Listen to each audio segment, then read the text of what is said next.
Welcome to Child Abuse Awareness with Darlene J. Clark.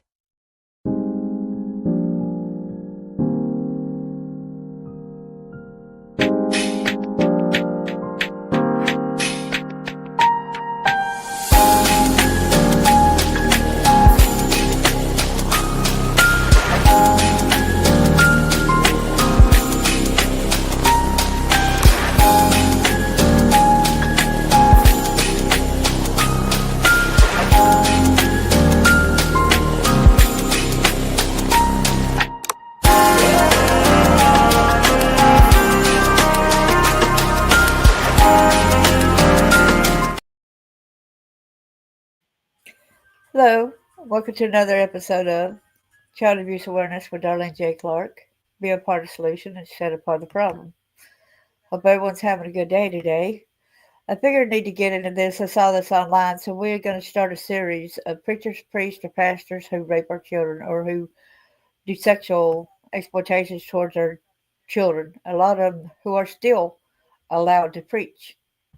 And in this series, I had noticed that these pastors that's praying, they are.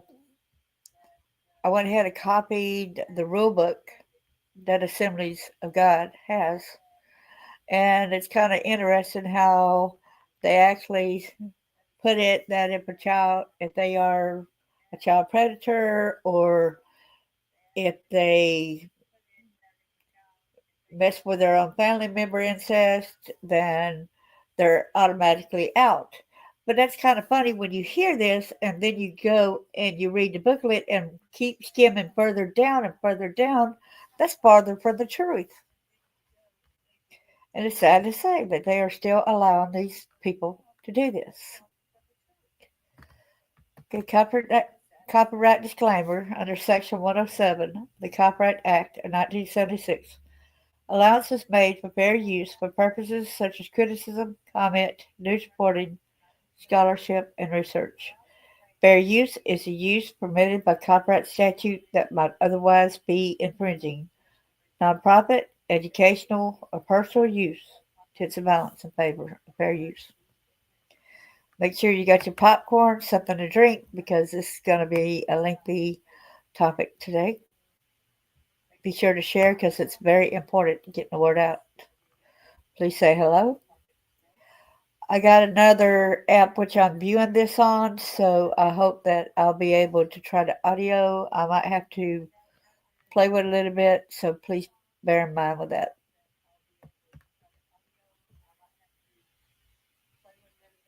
Share screen.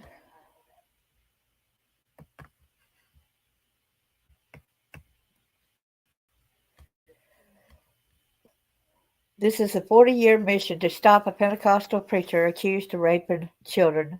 Joe Campbell. It's also Joseph Lyle Campbell. Says his calling is to share God's love, but a group of women say he sexually abused them as girls. An NBC News investigation uncovered decades of missed warnings and failures to act. They say their children's pastor sexually abused them. As adults, they united in a quest to send him to prison. This article is part of Pastors and Pray, a series investigating sex abuse allegations in the Assemblies of God. In Tulsa, Oklahoma, the women have spent decades trying to forget, but some memories haunt them. They say the children's pastor wrapped them in his arms. The terrifying stories he told them about demons and the warmth in his voice as he promised to protect them. The chill of his hands on parts of their bodies where no grown man's hands should be. The blood some of them found in their underwear afterwards. They can still picture the spaces where it happened. A church nursery, a childhood bedroom, his garage during a youth group sleepover.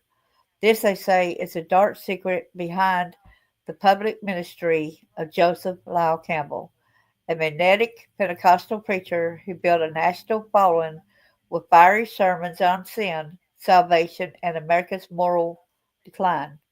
As Campbell tells it, he was a teenager when God gave him a mission to share his love of Jesus with children. In the decades since, as he evangelized from church to church across the South and Midwest, He has repeatedly faced accusations of child sexual abuse.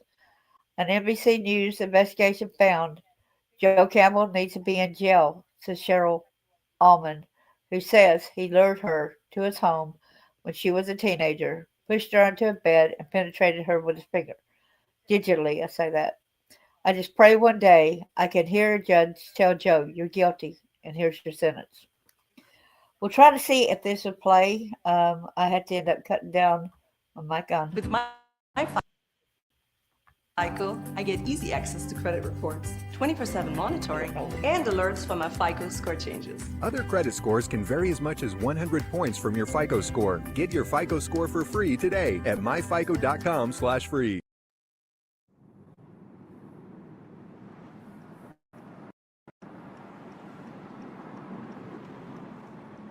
Oh, it looks like the ladies are here. It looks like they're here. Hello, ladies. I don't know how comfortable you are, but I'd like to just maybe lead us in a word of prayer. Father, it took your spirit to bring about the courage that is on display right here. And Lord, as these women who had their childhood taken from them by not only a man who should have known better, but a man who's never been held accountable. Lord, I pray today. This prayer outside a police station in South Tulsa has been almost 40 years in the making. I pray today that your spirit will precede these women when they file their reports. Lord, I pray you'll give them peace. We ask in Jesus' name. Amen. Okay, who would like to be first? At the encouragement of law enforcement and supporters like this former pastor, 4 of the women here will file police reports detailing sexual abuse they say started when they were girls. Be as specific as you can, but if you can't remember specifics, don't worry about it. This is just the report. Down the road, the investigation will take place. This is the latest in a years-long effort to stop the man they say abused them. It's also the first time they've allowed cameras to follow them. I don't remember not being at church. It was just, home away from home. He was always surrounded by foster kids or kids with single moms. No dads in the house. Just kids that didn't have what the other kids had. Joe Campbell was the children's pastor at our church. I just got a weird feeling about him. How old were you when this was happening? I remember when he started to pay the extra attention to me. I was an innocent little girl. This is the day I went to Springfield, Missouri for my trial. NBC News spent the last 6 months following this group, and in the process found several others who described disturbing childhood experiences, including sexual assault by their former pastor, Joe Campbell. We also found dozens more who corroborated their stories. Then on toward the end, a man requested that we swear on the Bible and speak the truth. In their statements to the Tulsa Police Department, they detailed how all of this started. Remind me again your first and last name? Kerri. Kerri. Jackson. You said the first instance where he took your virginity was in his car? No, that was in his garage. Cheryl, Cheryl. Okay, so when did this start for you? Probably 1978, 79. And it happened at my church, Okay. Eastland Assembly of God, Okay. here in Tulsa. And I've never really said this out loud. It's okay. Sarah, Sarah, Boren, Boren. We've always wanted to bring attention to this and hold this man accountable, but nobody's ever believed us. When this happened with Joe, I never told anyone. Okay. Because I didn't think my mother would do anything about it. He was coming in to kiss me, and I didn't understand what he was doing, and he was like, "It's okay." I had this candy in my hand and I squeezed the candy as hard as I could and focused on the candy.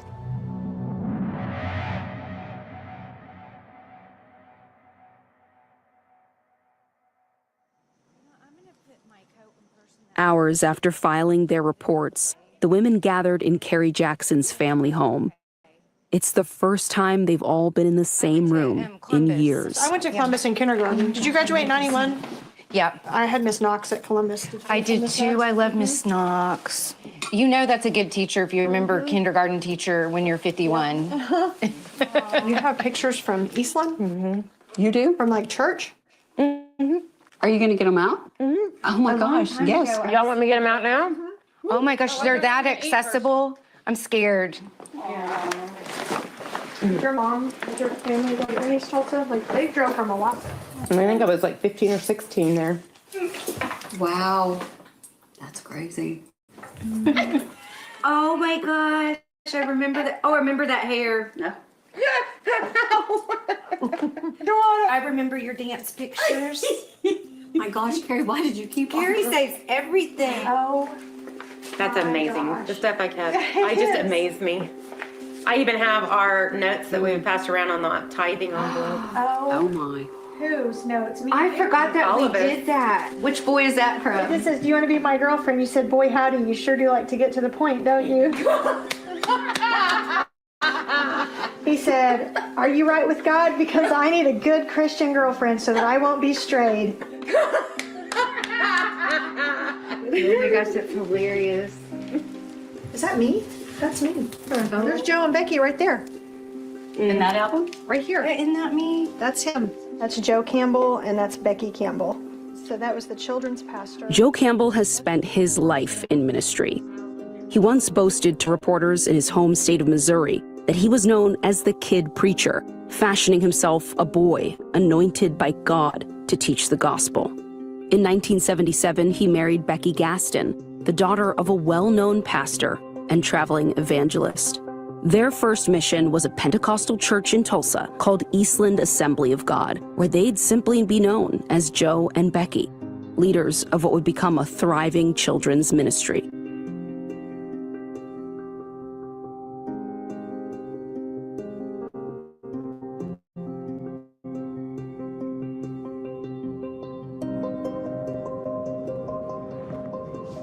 This is all the children's wing. And this is where our little Sunday school was, where he would do his preaching in one of the big rooms. And this was our gymnasium where we had the lock-ins and the prayer rooms right over here. Literally has not changed one iota. Color, everything. Everything's the same. People still go to church here. Yes. Yeah, I've had friends that still raise their kids here. Many people that were in the congregation when I was growing up are still a part of the congregation today. At that young age, what did church represent to you? Stability is what it meant. My dad was an alcoholic, so the thing that kept us grounded were two things, my mom and the church. And my mom had us in the church Sunday morning, Sunday night, Wednesday night. When we say the church for me was the Campbells. You know, there's just a lot of opportunities to do really fun things, and they were always at the center of it. Yeah. Oh, wait, we're back at church. There's Joe. Back at church. Yep, that sure is. Okay. Oh my gosh. Here's my Eastland. Oh my gosh, that was before braces. You actually kept the pin from there? Wow. You can just call me Hoarder Carrie. For hours, they comb through Carrie's albums, rediscovering photos of themselves, friends, and family. It's a kind of cathartic exercise, but it's also one that's about finding anything they can to stop Joe, whose reach has only grown over the years. Who took that? I did. I don't remember why, but I took it. I probably have the negatives somewhere because I have all my negatives too. Like, why would you ever have access to a pastor with no clothes on and a bed? Yeah. I mean, what else do you need? My first incident was at their house. I was looking for him, and that's when I came in from the backyard inside the house. The pornography was on the TV. I didn't even know what I was seeing because I was 8 years old. And he said, I promise it's okay. I put that on there. Here's this in the swimming pool for my 11th birthday. Harry and Delana. You and Kim were at my birthday party for the 11th birthday party. And Jody, your cousin Jody, did you see that picture of Jody? You'll have to look back through this one. I'll send him that. Oh, this was... You guys want to hear what Jody said? Yeah. I said, this is random, but I met someone from Eastland Assembly and she has the picture. We're in the process of taking down Joe Campbell and there's a group of angry warriors, wish us luck. He said, can I play? I've got some stories I'd like to tell. Who's that, Jody? It's my cousin. I want to know what he does. I've wanted to talk for 3 decades. Let me play. I'm in. Just tell me where and when I need to be. I'm in. He said, I've got Becky's stories that will knock a jury on their ass. Oh, I want him to play. Can we FaceTime him? Yes. Because the other guys that I've contacted, they won't talk. Thank you, Kim. Thank you so much for texting your cousin.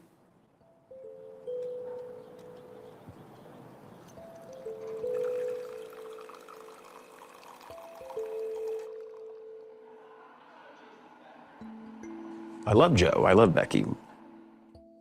I just remember these youngish parents that had so much interest in me and my family and all of these other kids. They made you feel so safe that you would let down just any guard that you had at 11 or 10.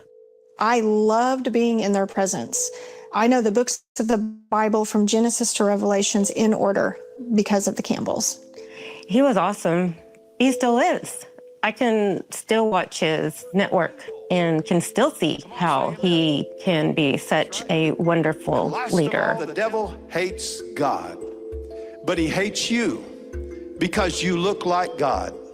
That's why he is on TV and has prospered all of these years, because he is good at what he does.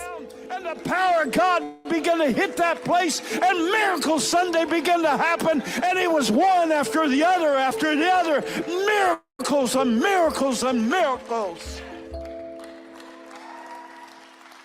As you spent more time with them, what did you start to notice? Well, the first things were very positive. When Joe and Becky came along, it was exciting. Our lives evolved around church. We had lots of walk-ins, camps, a lot of activities. Everybody said we're going to laugh, and then it just stopped being that. The Campbells were always surrounded by children, always. What is a lock-in? No parents, no other adults except for Joe and Becky, and it was always kids that he invited.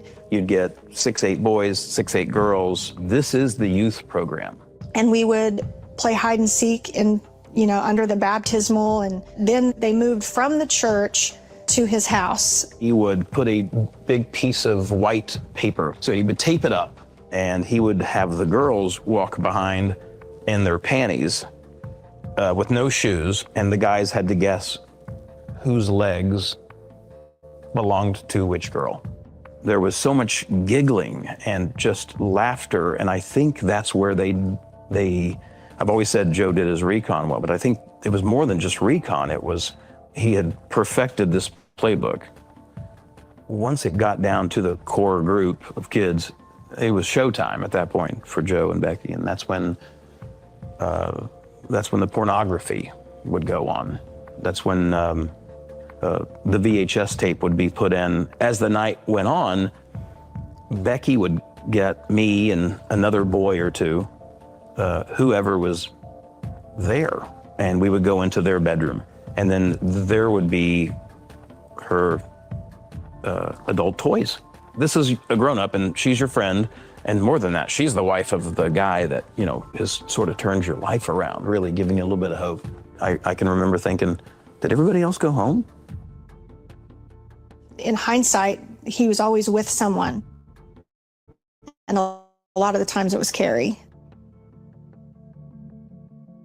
He was like my best friend. That's how I perceived him, like a confidant. I could talk about the things that were going on in my home that maybe bothered me. There was a night that I had spent the night with Joe and Becky. It was just me. We were in the living room, and he said, well, let's watch TV. And he turned the TV on and put on pornography, which I wasn't shocked by it, so I must have been exposed before. I was 9 years old. That's when he started to I guess, groom me and started asking questions. What did he say?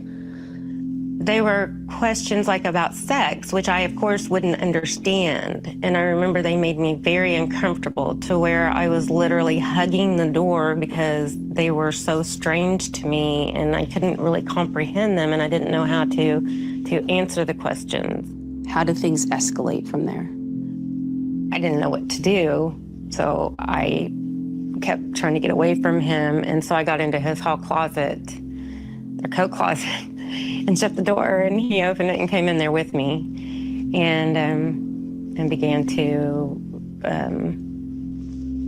I guess, touch and hold me and kiss me. And he just tried to make me feel at ease and like it was okay because, you know, other girls in church also would let him kiss them. So it was okay, and it was their secret, so it's going to be our secret too. And so it's like, okay. He said that to you, that this is a secret? Yeah, it's just our secret. I believed him because he's my children's pastor. He molested and raped me from the time I was 9 until I was 12.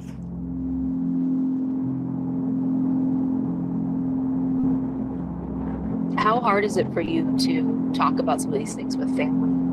I don't. You don't? I never have. I never talk detail.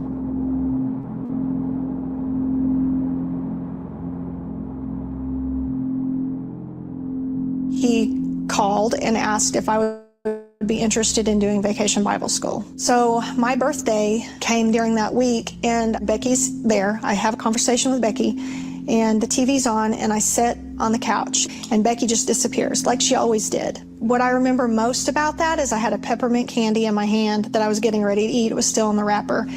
And he comes up behind me, and he starts playing with my hair, and then he starts massaging my shoulders, and I am so uncomfortable. I was frozen, and I was just letting him touch me because I didn't know what to do. And it was Pastor Joe, who I worshiped and adored. He put his hands up my shorts, got his hand underneath my panties and started touching me, and I could not take it anymore. And at that point, I stood up, and he stood up, and I still had the candy in my hand. I was squeezing it, and I walked right to the phone, and he followed right behind me, and I called my house, and my dad answered the phone, and I started bawling, and I said, I want to come home. And I put that piece of candy in my mouth, wrapper and all, and I chewed it and swallowed it because I was so out of my wits. And about an hour later, he calls me into the living room for a family conference with him and Becky and said, you've been bucking up to me this week. We've provided you with, a home, food, and this is how you show appreciation is, you've been bucking up to us. And Becky's sitting there? Oh, yes, Becky's sitting there. You believe Becky knew? Oh, there's no question Becky knew. We were his bait. Becky was getting us away from Joe and the girls so that Joe could take whatever girl fit the playbook that night back into the garage or back into another room this was not a first run for them. This is trial and error. Years before the alleged abuse began for Carrie, Jody, and Kim, Joe asked a 14-year-old Cheryl to help out with his children's ministry. I didn't know how to say no. I wasn't taught that. I don't think I was the first one he ever molested, but I think I was the first one he ever molested at Eastland. Years later, when I was in my 30s, I told somebody from the church that Joe Campbell had molested me. And she said, "You too?" And I said, "Whoa, what do you mean, you too?" I was crushed. I felt horrible because I didn't tell anyone. And he continued It wasn't my responsibility that he did that. He did that, I didn't. But still in my brain, I went back to what if I would have told someone? But now I know nothing would have happened. 25 years trying to get our voices heard, our story out there, and we've just hit brick walls for all these years.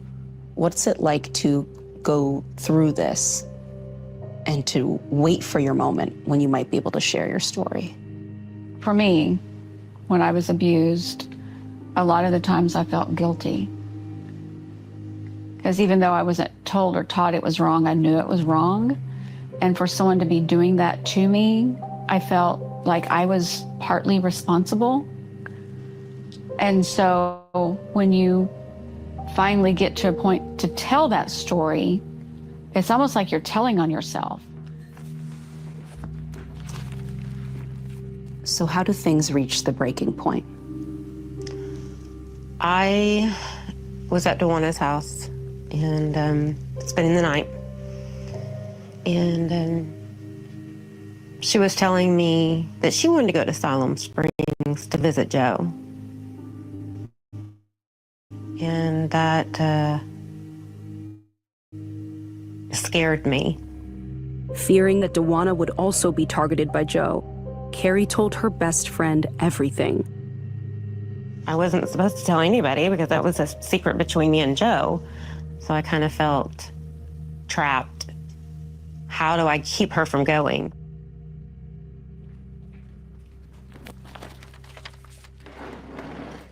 The following are excerpts from a written account Dewana kept that details what happened next.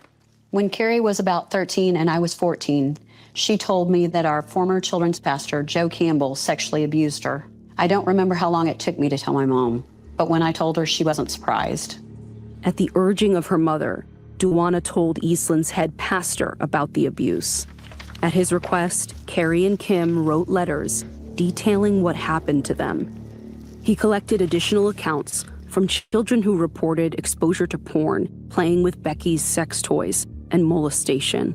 These letters were then shared with the leadership of Assemblies of God, the Pentecostal denomination that manages Eastland and thousands of similar congregations. A hearing was convened at an Assemblies of God office in Missouri, and Carrie was summoned to testify. February 4th, 1988. Dear Diary, this morning I got up, got ready, and I wore my purple corduroy dress with lace collar that my mom made me. We went and picked up Dewana, who is my bestest friend in the whole world. We were told we would not see Joe. We would be on one side of the building and Joe and Becky would be on the other side of the building. I peeked into the main lobby and there's that Joe and Becky Campbell and Becky's father. Joe sat there and looked straight at me with the most creepiest look on his face. I walked into the bathroom very calmly and started bawling. It upset us a lot. It rattled us, in fact. I remember Carrie crying, and I think I may have too. I walked into this big, huge room with about 30 different pastors from all over Missouri sitting around the biggest table I've ever seen in my whole life. In her diary, Carrie describes a U-shaped table with her standing at its center. She says the men asked her how it began, where he touched her, who she told. One asked her to describe Campbell's naked body and the abuse in detail. They would say things like, "Can you describe Joe's penis?" And I would just be like a deer in the headlights. Lord, it was awful. Becky was right behind him the whole way through. After a full day of questioning, I asked what happened. What are they going to do? Carrie looked devastated and was crying. I don't think anyone answered me, but I knew it wasn't good. Carrie left the hearing humiliated. The men in the room didn't find her claim credible and allowed Joe to continue preaching. If you look at all my pictures, I'm always smiling. And you would think, my God, she's so happy. But in the inside, you couldn't see that. I was the most miserable person ever, and nobody knew it. And I was so tired. I was so tired of wearing that mask. I couldn't take it anymore. I tried to take my life a couple different times. When I was in my 30s, I put the gun in my mouth, actually. Still had the gun. And I had it cocked and ready to go. I had my finger on the trigger.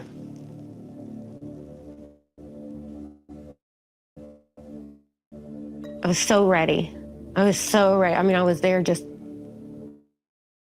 my finger was just itching. You need to just do it.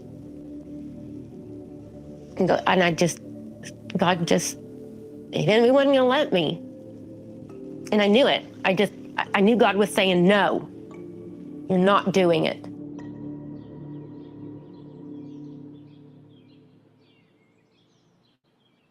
In 1988, less than a year after Carrie's hearing with church leadership, Joe and Becky invited another child from their congregation into their home. 4 months later, that child would be sitting in an interview room in a police station in Missouri. He knew that I was exactly the kind of person that he was looking for. A young girl, no family at the church, no family being there on a regular basis. Because I told him everything about my home life, never having a father, not having my mother on a regular daily basis. He knew all of that.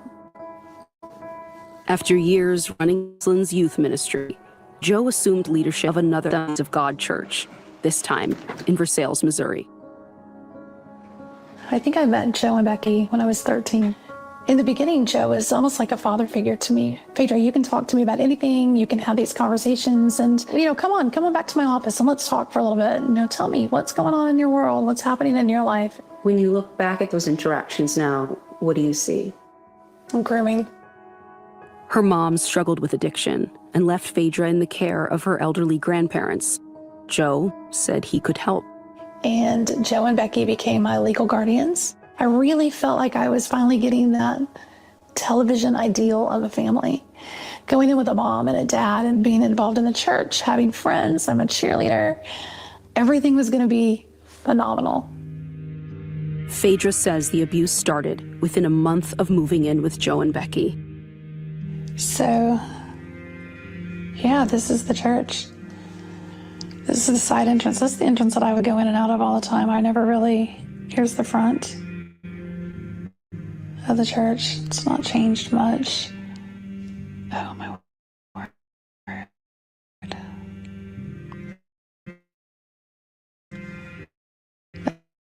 That's it. That's where it all happened. That's the parsonage house. That was my room right. This room. This was the back door to Joe's office.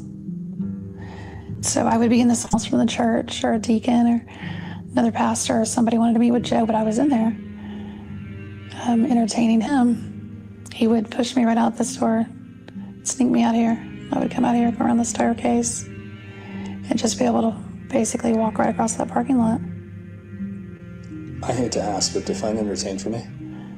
Entertain him when sex, oral, physical, vaginal, right there. That was Joe's office. Police arrested Joe after Phaedra told the wife of a pastor at the church who reported the abuse to church leadership. Joe was charged with sexual assault of a minor. A judge found there was enough evidence to send the case to trial. While the case was pending, Phaedra was summoned by the leadership of Assemblies of God to the very same room where Carrie had been interrogated the year before. There's a group of men, maybe 12, sitting around, and of course there was Joe and Becky Campbell. They're in the room. In the room. I had no one else in the room with me. Did you get tongs out? Yeah. Good. This time, however, they banned Joe from the denomination. He'd never again lead an Assemblies of God church. News of the allegations and Joe's exile rocked the congregation. I was the enemy now, attacking the church and attacking Joe. How did your community treat you? I was the one seducing Joe Campbell, and it was all me. It was all me. I was the one trying to bring down the church, and that Satan was using me for these type of things. And it was never a matter of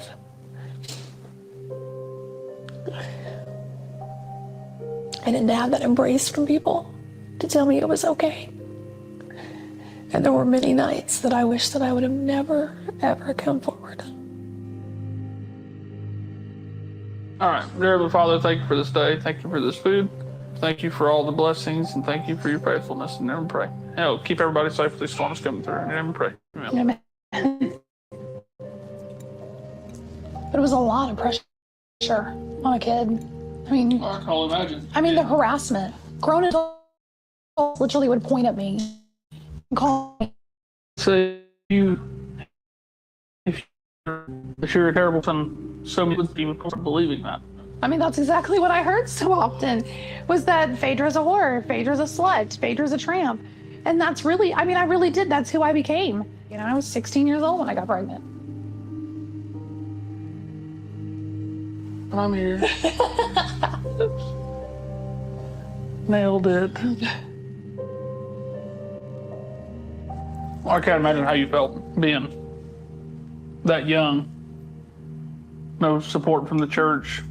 True harassment. Going to school and kids literally threw money at me and said I was a vending machine. Put a little bit of something in and you're going to get a little something out. How does a young teen deal with that? You know? So I did what? I mean, I refused to testify. You felt that you couldn't see the process through? I didn't want to go forward anymore. Without Phaedra's testimony, the charges against Joe were dismissed. When I had my car wreck, people said that that was God's punishment to me for lying about Joe. God got his revenge on me.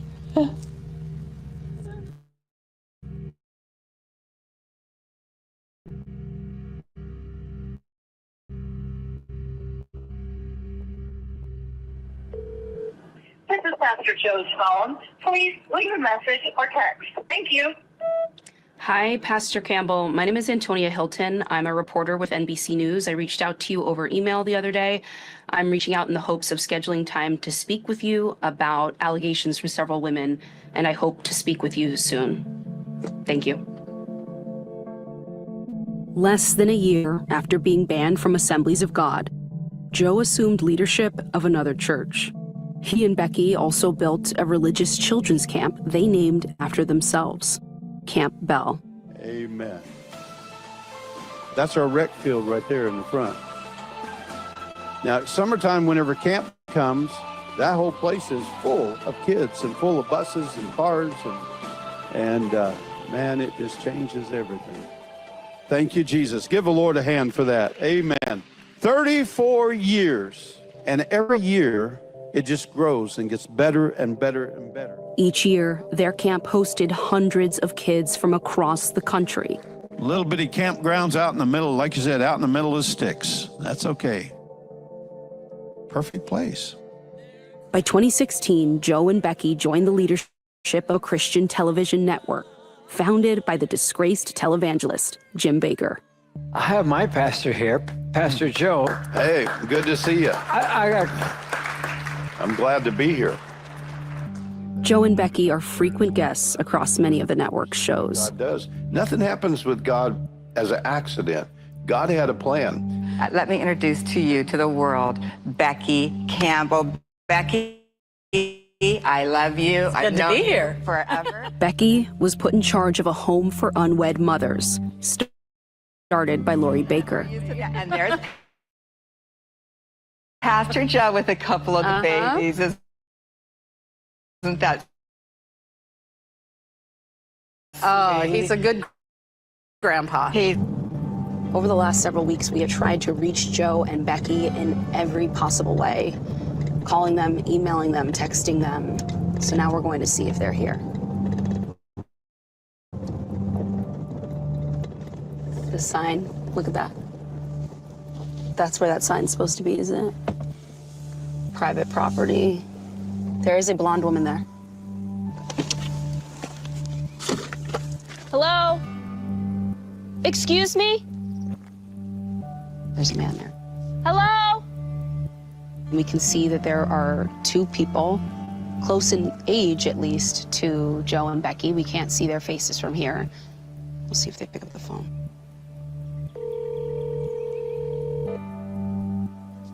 Welcome to Verizon Wireless. The number you dialed has been changed, disconnected, or is no longer Welcome to Verizon Wireless. The number you dialed has been changed, disconnected, or is no longer in service. If you feel you have reached this recording in error, please check the number and try your call again. That wasn't the case a few weeks ago. We have tried every number, every email address that we could find. We've now shown up in person. If they won't reply to us, I'll just have to leave a note.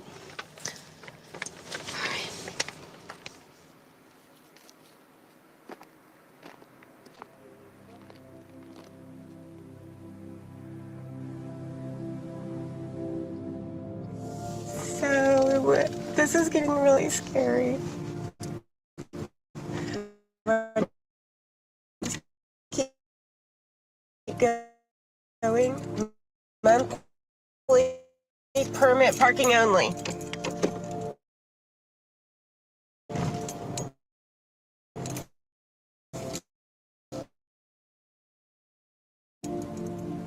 There would be another dead end. Officers said the statute of limitations had long expired. You have faith? Point.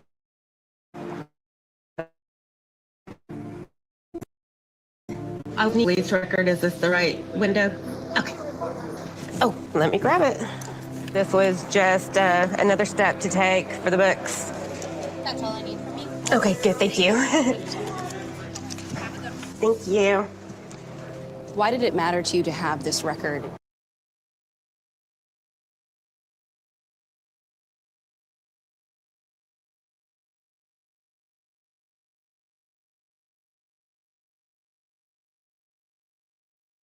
In your hand.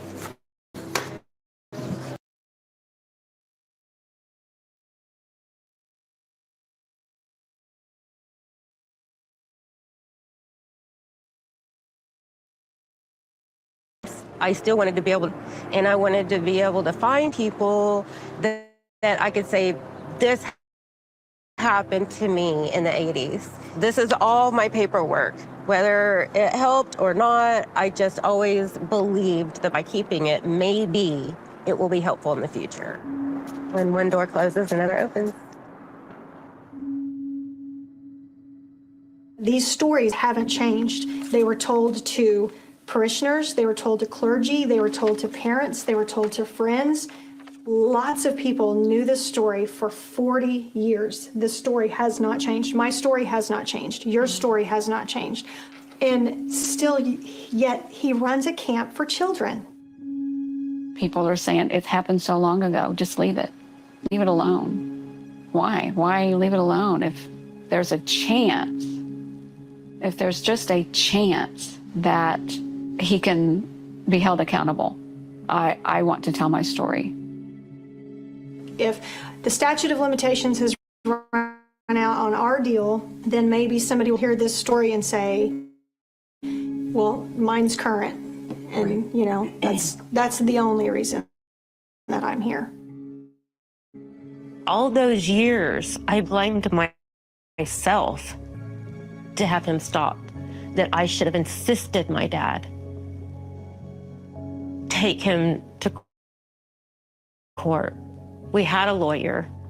We were prepared, but we all chickened out because my dad was worried that it would become such a national circus attention around my court case, and he was afraid of that kind of attention, that it would just get too out of hand. So we all chickened out.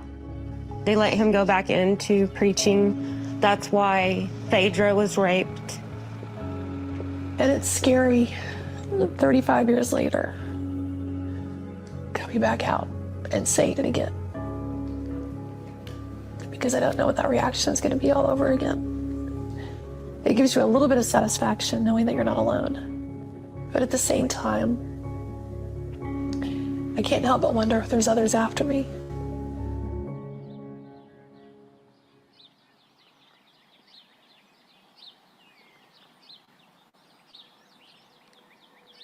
Nothing has happened.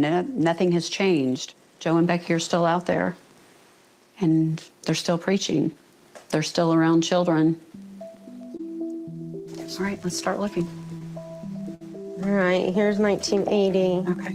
Despite their setbacks, they're still looking for ways to hold Joe and Becky accountable and hoping to find others who might have stories that need to be told. These are all of the church directories for Eastland Assembly of God.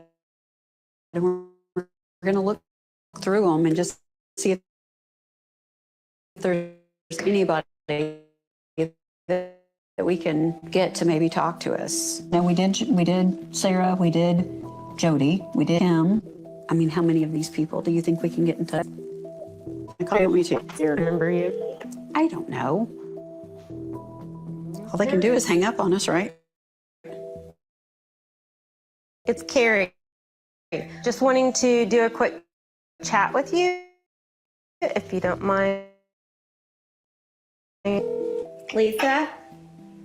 Yes. This is Ray Jackson. How are you? Good, how are you? Good. Long time no talk. Can we ask you a few questions about Joe?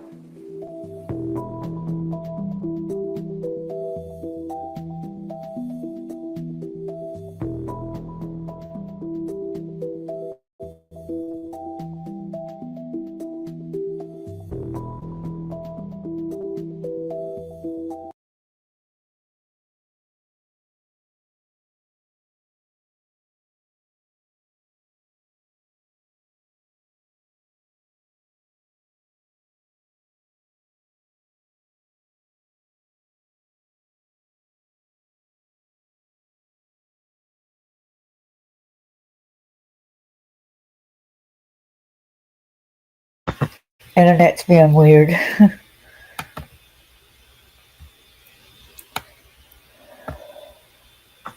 Internet's being weird.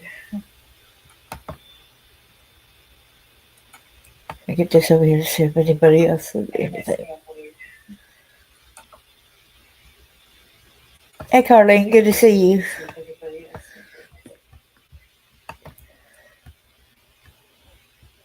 Go back over here. Said ominous wanted by a woman who told NBC News that Campbell, now 67, sexually assaulted them when they were children in the 70s and 80s. You heard their testimony there, so let's go on to the next page here. It said the Wartburg Watch 2024 will give them credit. Said second, we have a few rules. Here's a big one. Comments are not for people to expound on the favorite irritant or hobby horse. Comments need to tie to the point of the post, and immediately above the comment space is a link for the rules for this blog. Please read them if you are new.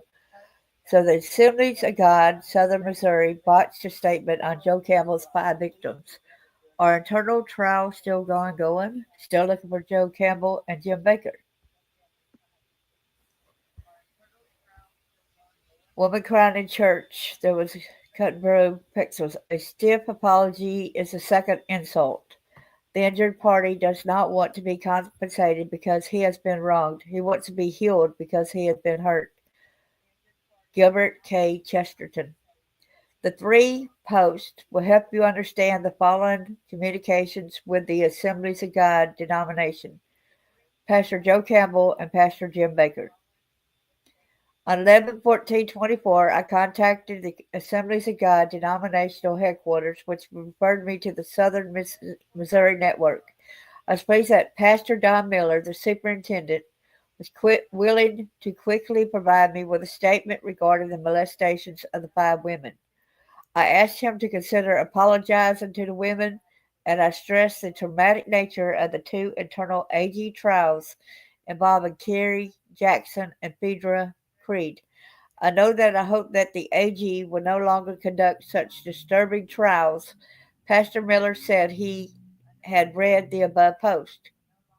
The following is a complete statement that I received before noon Eastern Time today.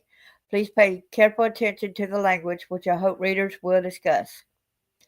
We're heartbroken to hear allegations related to Joe Campbell and any pain his reported actions caused.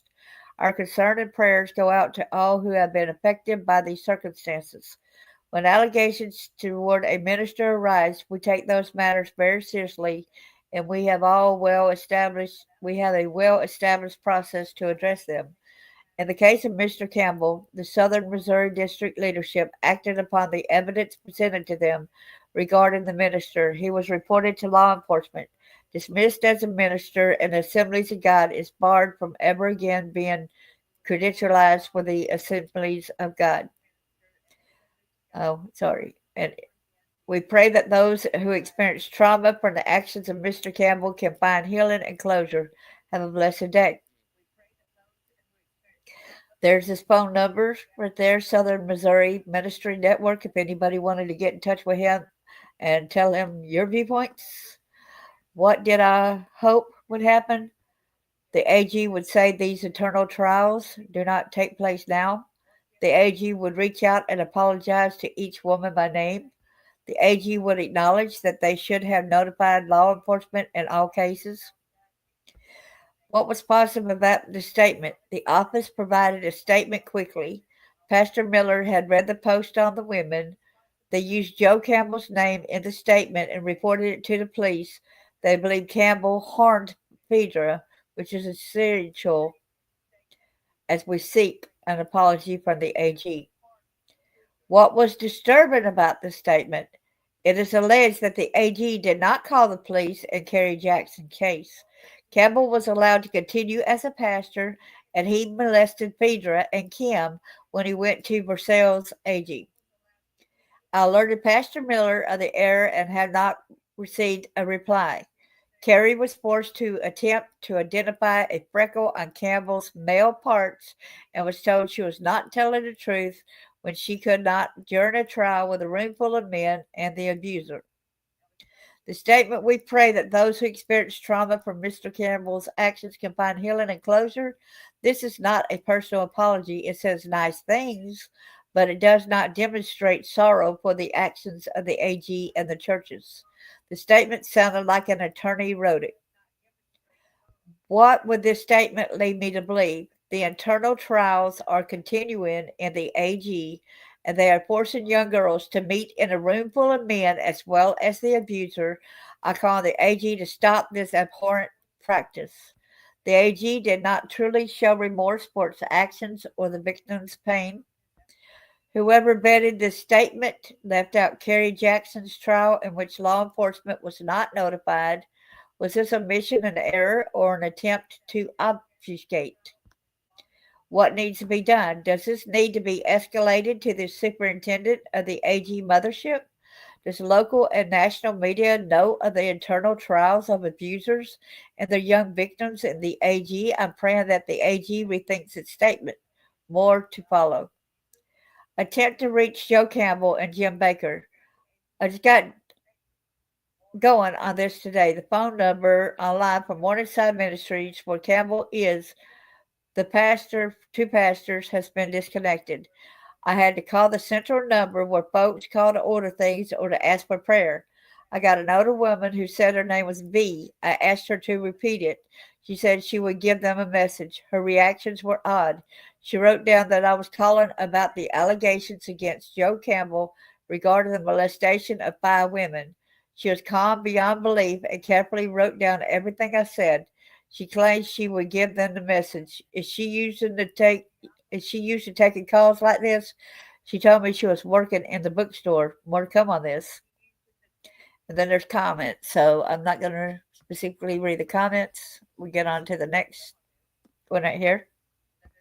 This is Cheryl Atwood. I'm Cheryl Almond, so sorry. Waited years to accuse Pastor Joe Campbell of sexually abusing her when she was 14. Could there be many more victims? And we know there are, as that was said.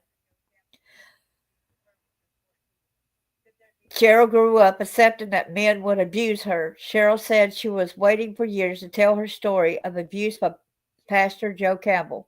While he was at Eastland Assembly of God Church, she was 14 years old when this happened. Her story is particularly painful because Cheryl was also being sexually molested by her stepfather at home. We're so sorry to hear that, young lady. We are so sorry. He was involved in the church and helped to drive the church bus. Her mother reportedly knew of the abuse, but recently claimed that she tried to do something about it, but was unable to do so. Her mother stayed married to him, but Cheryl removed him from her family's life. It's not unusual for pedophiles to target kids who have a difficult home life. Some of these kids are particularly vulnerable and often seek a relationship with an empathetic man or woman. Cheryl learned a dark lesson from this. Men abused her, and she just had to learn to accept it. Joe Campbell merely reinforced his lesson, yet he claims to be a pastor to pastors worldwide. It's time to let the worldwide pastors know that Pastor Joe appears to be hiding a dark secret. Joe abused Cheryl. She believes that Becky knew about it. Warning, graphic description of sexual abuse. Cheryl helped out in the children's program in that capacity. She got to know Joe. It started with what she appears to be grooming. For example, when he asked for her to help, he would touch her, hold her hand for a minute. At other times, put his hand around her waist. Things escalated during a car ride. Becky and Joe were in the front seat. Joe asked her to sit up front between them while placing her legs around the gear shift. As he shifted the gears, his hand and arm were between her legs. She knows that Becky had what appeared to be a smirk on her face. She believes that Becky knew about Joe and thrived on these actions. Then the abuse escalated. He would get her alone and begin to fondle her. He put his hands down her panties and used his fingers to penetrate her digitally and did the same thing with his tongue. What did she and others at Eastland AG know or hear about? Cheryl took matters into her own hands and began to avoid Campbell. She stopped helping in the children's department and limited her contact with him. Eventually, Cheryl and her family left Eastland. Sadly, she was later raped by a young man in the youth group. Years later, she would confide in one person who was a spiritual mentor. When she said something, the response of this person was, "You were molested by him too?" When Cheryl asked her to clarify, she told her that there had been a story of several children who Joe had molested. This person was heavily involved in Eastland and had a son who was allegedly exposed to pornography by the Campbells. Cheryl meets up with Carrie. She had heard about Carrie's story and decided to seek her out. She also found Phaedra, and they got together and to share their stories. When the girls had to stand before a bunch of men, as well as Joe and Becky Campbell, these men of God called Carrie and Phaedra liars. Cheryl was angry, but what could anyone do? Years later, we're all trying to answer that question. So Cheryl's message to Eastland AG, Cheryl was also made aware that there were other victims. The group had contacted some. She believes that Eastland was involved in covering up the abuse by Joe Campbell. Even though many years have passed, she believes that there are still people in the church's leadership who were involved. She thinks they should be called out and made to step down from leadership. She was willing to make a police report along with the others. Cheryl still believes in God. Although the churches harmed her, she realized it was the people, not God. Exactly. What can be done? Even though decades have passed, Eastland AOG, Versailles AOG, and the AOG denomination headquarters are responsible for these women. They're hurting from being exposed to an abuser and were told they were liars. These organizations knowingly pass this alleged abuser, I believe he is an abuser, between churches. If a church building is constructed and 40 years later, due to a defect in the construction, pipes break and damage the church, the damage must be fixed. The members can't simply say it was a fault of those 40 years ago. They repair the damage. These organizations must repair the damage caused to these women. Let's say we're going to say damage to the kids because all these were kids at the time, okay? It's making it look like it was women that it was done, okay? It was actually them as a kid, boys as a kid as well. AOG Central needs to explain the internal trial they conducted. Does that still happen? They should meet with Carrie and Federing and apologize to them. If they do not, they must be called out for their unjust practices toward abused children. They call them liars. I'll reach out to Joe and Becky Campbell for a statement.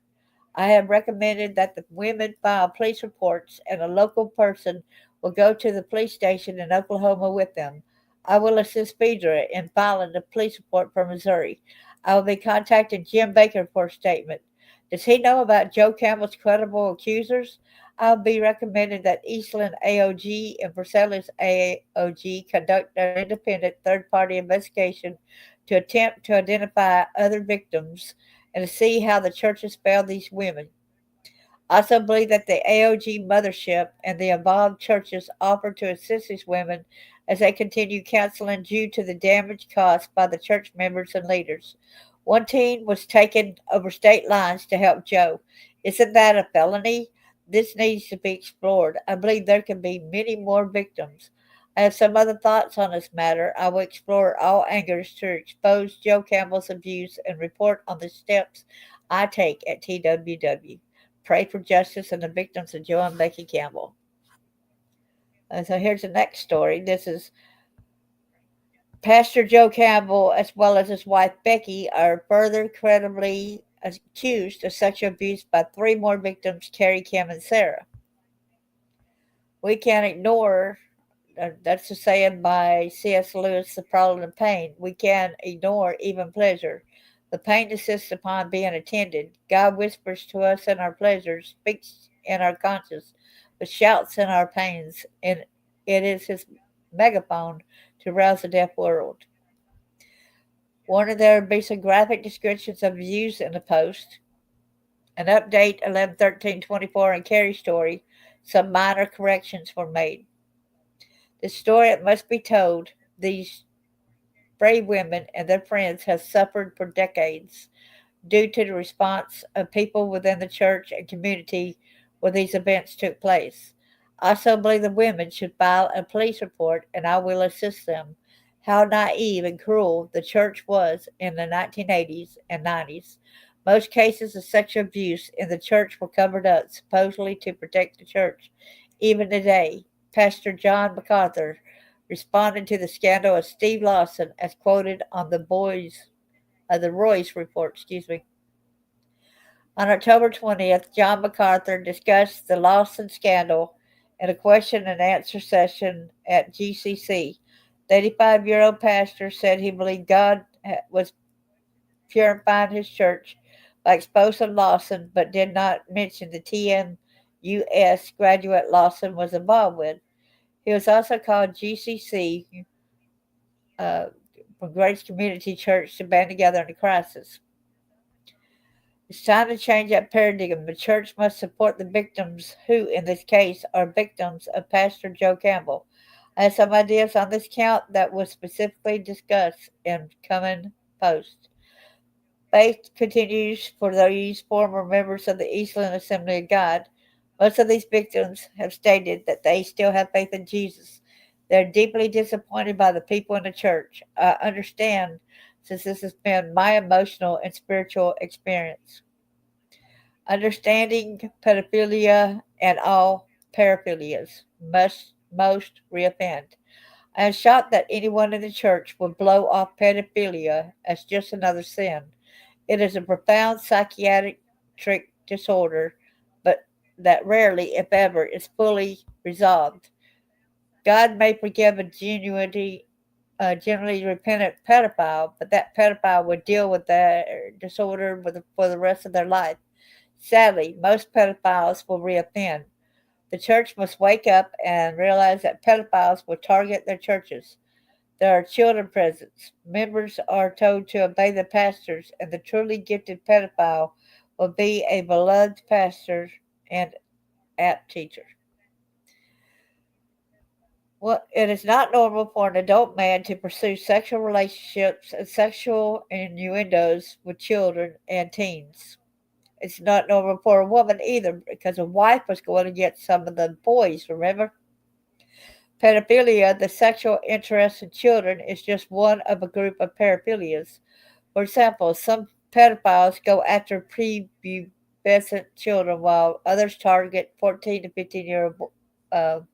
14-year-old boys, like my former SBC church. The National Institutes of Health has done work in this area. Here's something I wrote recently featuring their work.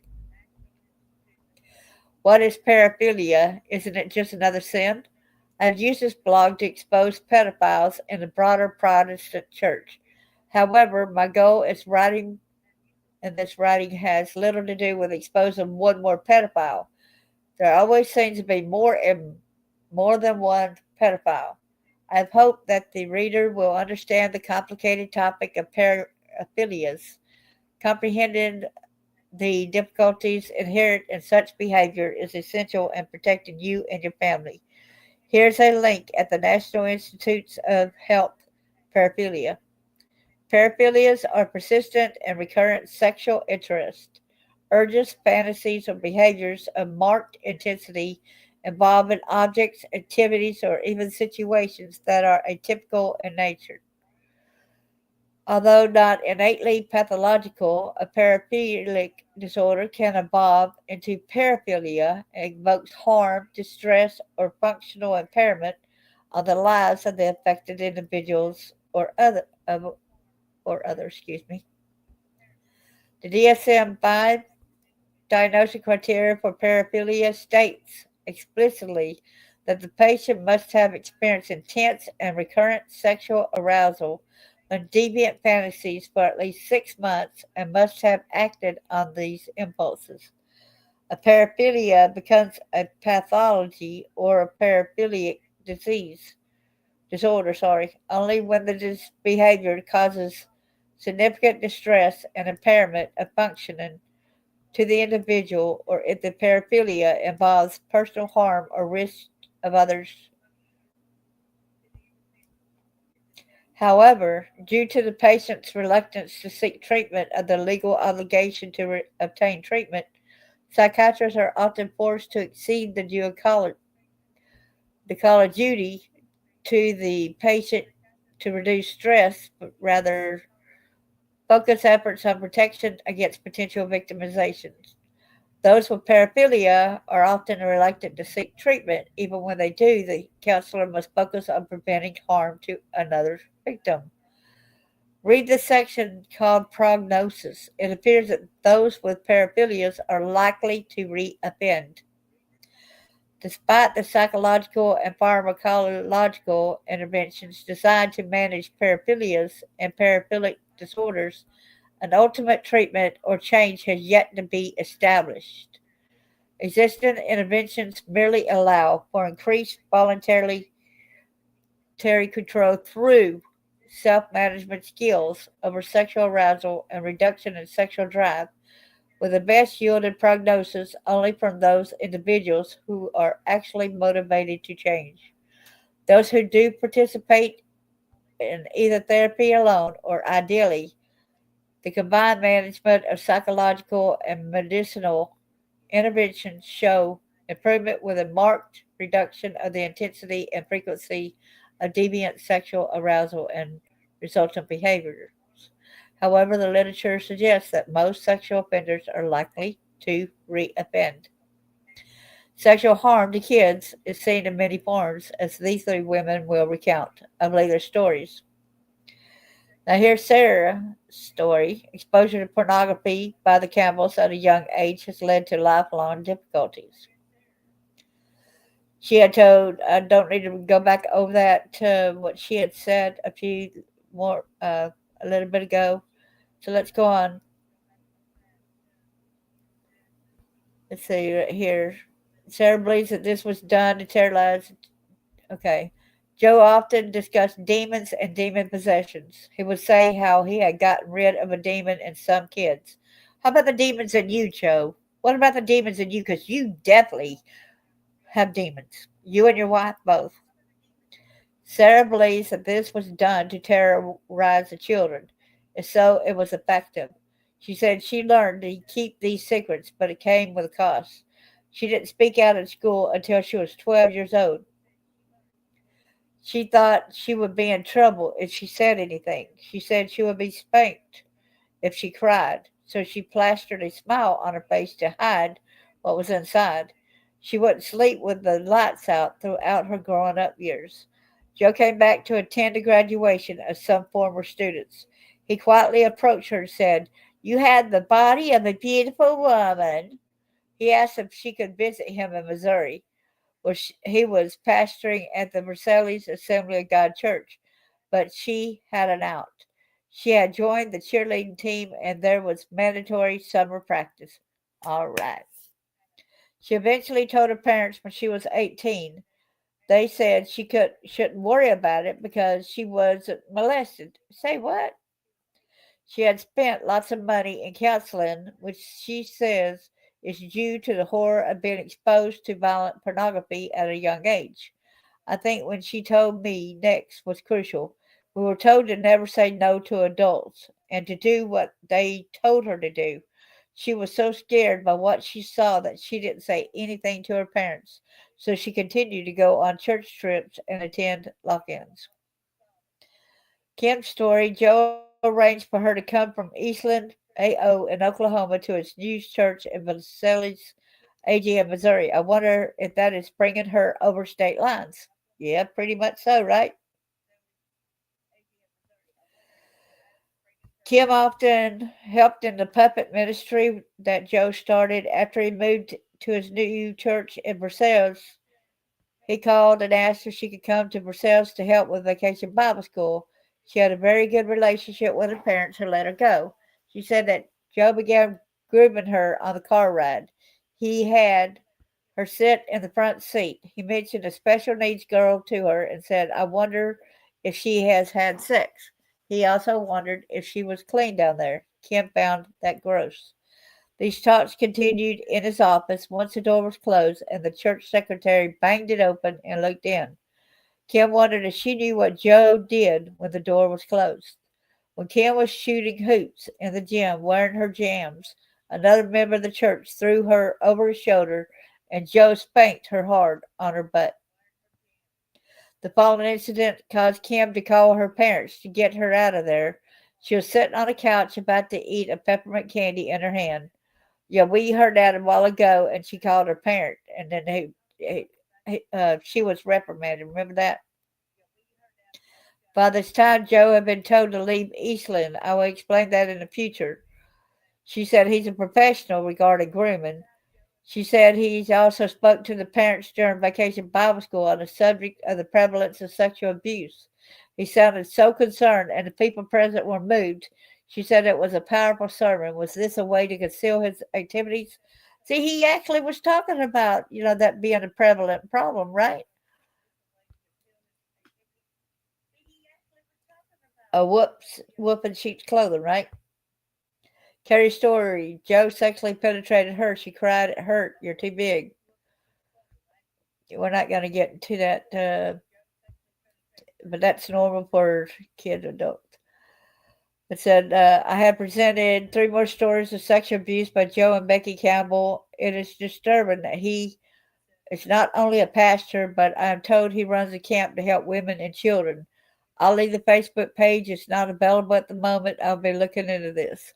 I will write one more post on Joe Campbell's abuse victims. I will contact all the involved churches, the AOG Mothership, Jim Baker Ministries, and Joe Campbell. I will take you along as I make calls and keep you posted as we explore what is happening. I hope to help the women make police reports and push to see anything can be done. As you may know, Robert Morris is now being criminally investigated. Perhaps some of the same rules will apply to the women in Oklahoma. There's much to be done in this instance. Please keep the women in your prayers. I believe there may be many, many more victims out there. So let's go to the last one. Pastor Joe Campbell, now who leads Jim Baker's Morningside Church, is credibly accused of molesting a young teen. he arranged to live with his family. This is Peter. Look how beautiful. Peter Creed. She's Miss Wheelchair International in 2022. And again, I'm trying to believe in them because of my hubby. I'm trying to think. I'm reading what you're saying in a group. I'm sorry. It's talking about. Took me several years to realize hubby wasn't what I thought either. Oh yeah, seem like they kind of bond together, don't they? Okay, this is the beginning of a series of posts that will feature a group of brave women who are in their 50s and 60s who are speaking out about their allegations of abuse at the hands of Pastor Joe Campbell and his wife Becky, who is currently the pastor of Morningside Church in Blue Eye, Missouri. This is the center for Jim Baker's PTL ministry. He was a pastor in the Assemblies of God denomination. I realize the story has many tentacles, which I will attempt to confront and discuss. Phaedra meets Pastor Joe Campbell, whose past was hidden from the congregation by the deacons. See, they covered for him. They knew about it. Okay, so remember her talking about him being so charismatic and the people loved him. She believes that they worship Joe more than God. Let me interrupt here. Many people believe that pedophiles and molesters are creepy old men who are easy to spot. Instead, they are often charismatic individuals who attract their crimes victims and full adults. Y'all remember that, okay? That is a very good statement there. Many people believe that pedophiles and molesters are creepy old men who are easy to spot. Instead, they are often charismatic individuals who attract their victims and full adults. Wow. Peter said that Joe often preached about demons and even participated in praying out the demons and others. I found this interesting given Robert Morris's seeming emphasis on demons. As Peter spent more time at the church preparing for the choir's Christmas program, Joe started to pay attention to her. He would talk to her about everything. He would also invite her into his office for discussions. Peter made an important observation. She realized her dad and mother weren't around and felt that loss. She looked to Joe as a strong male figure. Remember when he started talking about, she did it on the video about he started molesting her? Peter was bullied by church members and friends who accused her of lying, and even worse, they began to be bullied. She began to be bullied by her friends. They laughed that she was a whore, a white dress to court, looking to look like a little girl. Kids were throwing coins at her at school. They threatened her well-being. They said she was a liar and a tramp. They said she seduced Joe. They claimed she had demons. Due to the stress, Peter refused to continue with the trial, so the case was dismissed. Thankfully, her grandparents supported her. The Assemblies of God denomination in Springfield held an AOG trial and applied pressure for Peter to participate. Apparently, the AOG holds or used to have trials when accusations of this kind. See, they're taking it up with the church to resolve it, okay, and not the police, okay?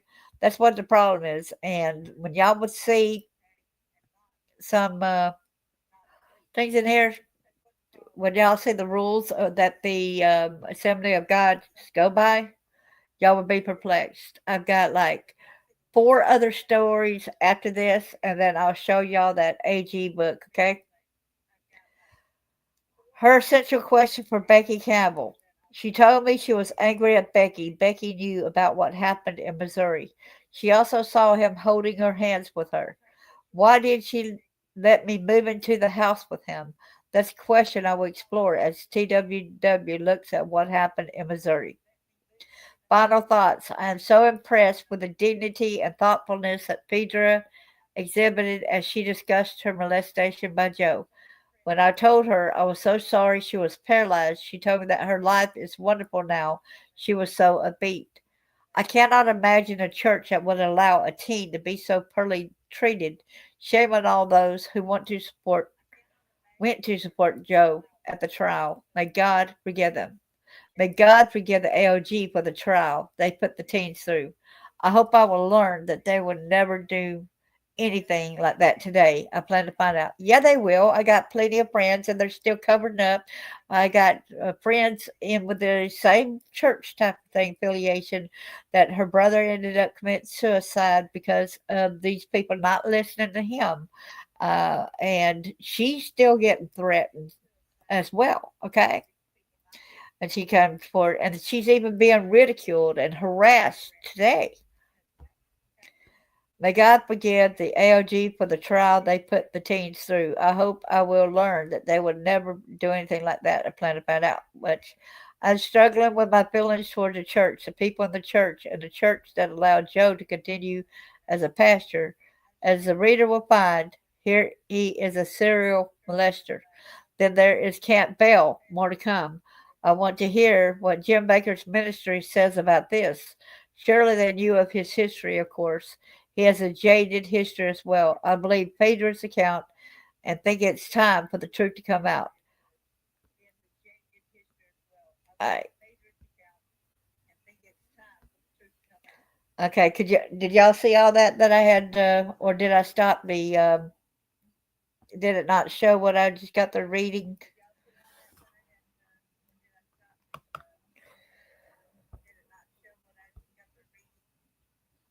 And thank y'all so much for going over this with me. This is so difficult to go over. So God bless y'all. Stay in tune. Let me look at the next topic of going over this is. I got to go to my email right quick because I got it in line. So let me see what part 2 will be about. Okay. So go back past this.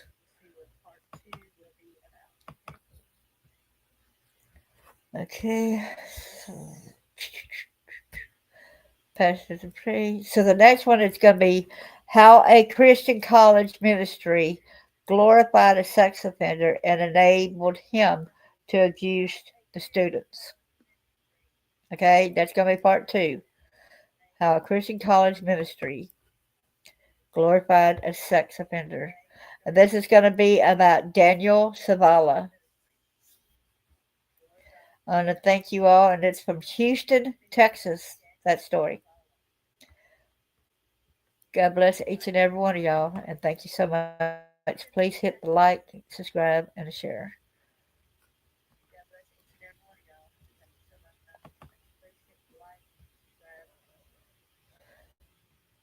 It just went ahead and went out for briefly. Okay.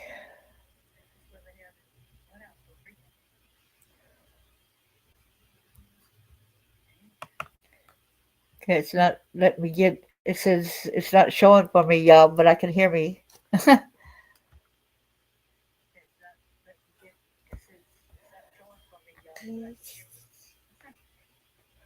Unmute. In the studio.